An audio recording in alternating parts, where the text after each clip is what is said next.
আজকে আমি নিয়ে চলে এসেছি কিন্তু পনিরের একটা রেসিপি। চলুন রেসিপিটি স্টার্ট করা যাক। তার জন্য এখানে নিয়েছি কিন্তু 500 গ্রামের মতো পনির। পনিরটাকে এখন আমি ছোট ছোট করে কেটে নেব। আর এখানে নিয়েছি 10-12টার মতো কাজু আর দুটো মিডিয়াম সাইজের টমেটো, সেগুলোকেও কিন্তু আমি কুচিয়ে নিয়েছি। দেখুন পনিরের সাইজগুলো কিন্তু একটু লম্বা লম্বা করেই আমি এখানে কেটে নিয়েছি।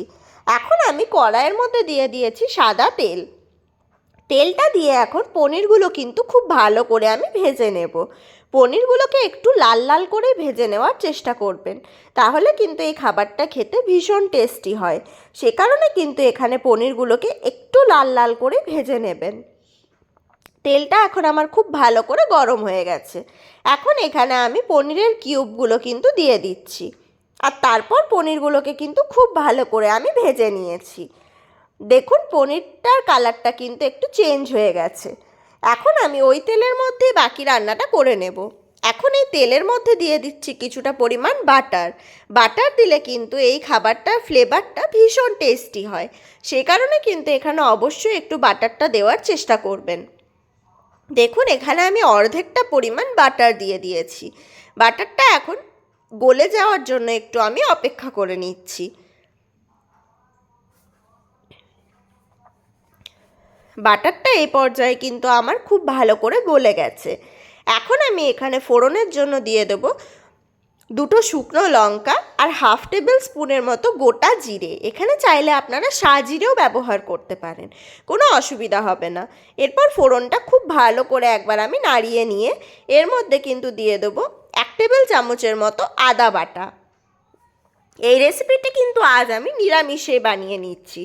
চাইলে এটাকে পেঁয়াজ রসুন দিয়েও কিন্তু বানিয়ে নিতে পারেন। তাহলে আদা বাটার আগে কিন্তু এখানে পেঁয়াজের পেস্ট ব্যবহার করে নেবেন। এরপর এখানে আমি দিয়ে দিচ্ছি কিন্তু টমেটোর পেস্টটা। এরপর আমি খুব ভালো করে এটাকে কষিয়ে নেব, যতক্ষণ পর্যন্ত না টমেটোর কাঁচা গন্ধটা সম্পূর্ণভাবে বেরিয়ে যাচ্ছে এবং এই মশলাটার থেকে তেল ছেড়ে দিচ্ছে। মোটামুটি 3-4 মিনিটের মতো কিন্তু এখানে আমি মশলাটাকে কষিয়ে নিয়েছি। এখন এর মধ্যে কিন্তু আমি দিয়ে দেব কাজুর পেস্টটা। এখানে মোটামুটি 10-12টার মতো কাজু কিন্তু আমি একটুখানি জল দিয়ে পেস্ট করে নিয়েছিলাম, সেটা এখন এখানে দিয়ে দিলাম। এখন এই কাজু বাটাটা দিয়েও খুব ভালো করে আমি মিশিয়ে নেব মশলাটার সাথে, যাতে কাজুর যে কাঁচা গন্ধটা থাকে সেটাও সম্পূর্ণভাবে বেরিয়ে যায়। এখানে কিন্তু অবশ্যই কাজুই দিতে হবে। আর হ্যাঁ, কাজুর সাথে কিন্তু কোনোভাবেই পোস্ত বাটবেন না। এই রেসিপিটার জন্য কিন্তু শুধুমাত্র কাজুই প্রয়োজন। আমি কাজু আর টমেটো দুটোকেই কিন্তু খুব ভালো করে এখানে কষিয়ে নিয়েছি। দেখুন দুটোর থেকেই কিন্তু আমার খুব ভালো মতো করে তেলটা ছেড়ে দিয়েছে। যতক্ষণ পর্যন্ত মশলাটার থেকে তেল না ছেড়ে দিচ্ছে ততক্ষণ কিন্তু মশলাটাকে খুব ভালো করে কষিয়ে নিতে হবে। এখন এখানে দিয়ে দিয়েছি খুব সামান্য পরিমাণ হলুদের গুঁড়ো।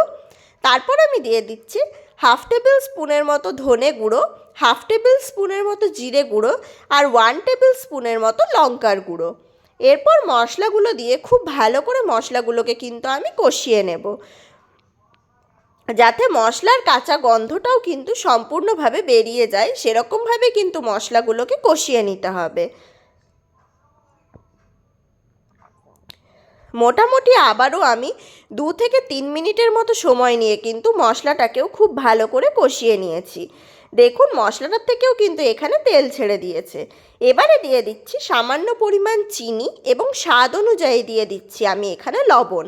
চিনিটা কিন্তু এখানে ব্যবহার করার চেষ্টা করবেন, কারণ নিরামিষ রান্নায় একটুখানি চিনি দিলে কিন্তু খেতে ভীষণ সুন্দর লাগে। সেই কারণে কিন্তু এখানে আমি চিনিটার ব্যবহার করেছি।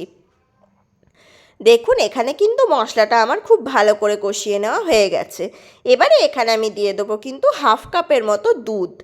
এখানে কিন্তু অবশ্যই দুধেরই ব্যবহার করবেন। জল দিলে কিন্তু খাবারের টেস্টটা একটু অন্যরকম আসে। সেই কারণে কিন্তু অবশ্যই এখানে দুধেরই ব্যবহার করবেন।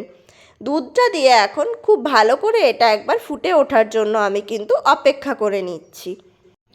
খুব ভালো করে কিন্তু এখানে আমি মিশিয়ে দিলাম দুধটার সাথে মশলাটাকে। দেখুন এই পর্যায়ে কিন্তু গ্রেভিটা আমার খুব ভালো মতো করে ফুটে উঠেছে। এখন এখানে আমি দিয়ে দেবো কিন্তু আমার আগে থেকে ভেজে রাখা পনিরগুলো। পনিরগুলো দিয়ে কিন্তু বেশিক্ষণ এই রান্নাটা করা যাবে না। পনিরটা দিয়ে পরে খুব ভালো করে একবার মিশিয়ে নিয়ে কিন্তু আমি মোটামুটি 1 থেকে 1.5 মিনিটের মতো হাতে সময় নিয়ে এটাকে হাই আঁচে একটুখানি ফুটিয়ে নেব, যাতে পনিরের ভেতর সমস্ত মশলা খুব ভালোভাবে ঢুকে যায়। সে কারণে কিন্তু 1-1.5 মিনিটের মতো এটাকে রান্না করে নিতে হবে, তার থেকে বেশি সময় নিয়ে কিন্তু এই রান্নাটা করা যাবে না। এখন আমি ঢাকনা চাপা দিয়ে 1 থেকে 1.5 মিনিটের মতো কিন্তু অপেক্ষা করে নিচ্ছি।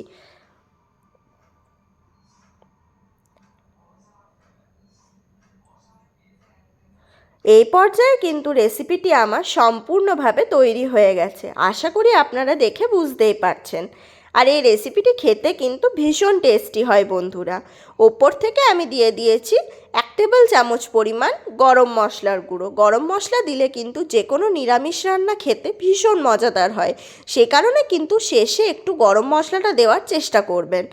এখন গরম মশলাটা দিয়ে খুব ভালো করে আমি পনিরটার সাথে কিন্তু মশলাটাকে মিশিয়ে দিচ্ছি। আর এরপর কিন্তু আমি গ্যাসের ফ্লেমটা বন্ধ করে নেব, আর এই পনিরটাকে কিন্তু আমি সার্ভ করে নেব। আশা করি সকলের ভীষণ ভালো লাগবে। ভালো লাগলে অবশ্যই আমার চ্যানেলটিকে লাইক, কমেন্ট, শেয়ার করবেন আর সাবস্ক্রাইব করে আমার পাশে থাকবেন, যাতে এরকম নিত্য নতুন ভিডিও আমি প্রত্যেকদিন আপনাদের সামনে নিয়ে আসতে পারি। আমার ভিডিওটি শেষ পর্যন্ত দেখার জন্য সকলকে অসংখ্য ধন্যবাদ। সাথে থাকবেন এবং পাশে থাকবেন।